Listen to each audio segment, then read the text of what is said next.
Hi. Hey, Jennifer. Are you concerned that this weekend's attacks or potential incidents in the coming weeks might be an attempt by ISIS or ISIS sympathizers or really any other group, maybe the Russians, to influence the presidential race in some way and presumably try to drive votes to Donald Trump, who is, as you've said before, widely seen as perhaps being somebody who they would be more willing to or see as an easier person to be against? Well, Jennifer, I don't want to speculate, but here's what we know. And I think it's important for voters to hear this and weigh it in making their choice in November. We know that a lot of the rhetoric we've heard from Donald Trump has been seized on by terrorists, in particular ISIS, because they are looking to make this into a war against Islam.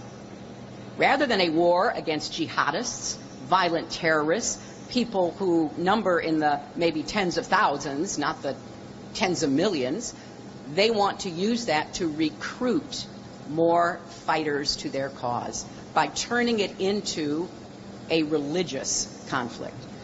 That's why I've been very clear. We're going after the bad guys and we're going to get them, but we're not going to go after an entire religion and give ISIS exactly what it's wanting in order for them to enhance their positions.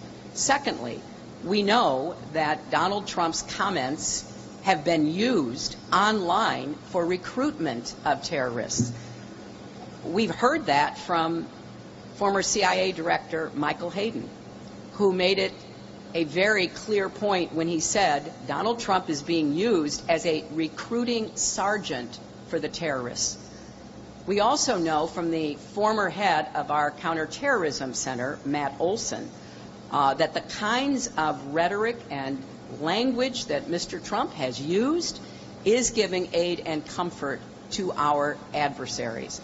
Now, look, as I said in my remarks, I'm the only candidate in this race who's been part of the hard decisions to take terrorists off the battlefield. What does that mean? I was part of the national security team that worked with President Obama to develop strategies to fight the terrorists. Sometimes that involved direct kinetic action. Sometimes that involved working with allies and partners. Sometimes that involved capture.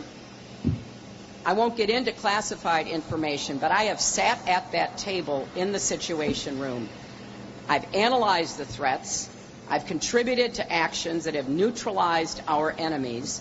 I know how to do this, and I understand how we don't want this to get even bigger than it already is. So we're going to stay focused on what will work and how we deploy a strategy that will protect America, work with our allies and partners to take ISIS down, and have a strong counter-terrorism effort online in order to try to defeat the ideology that stands behind these terrorist attacks.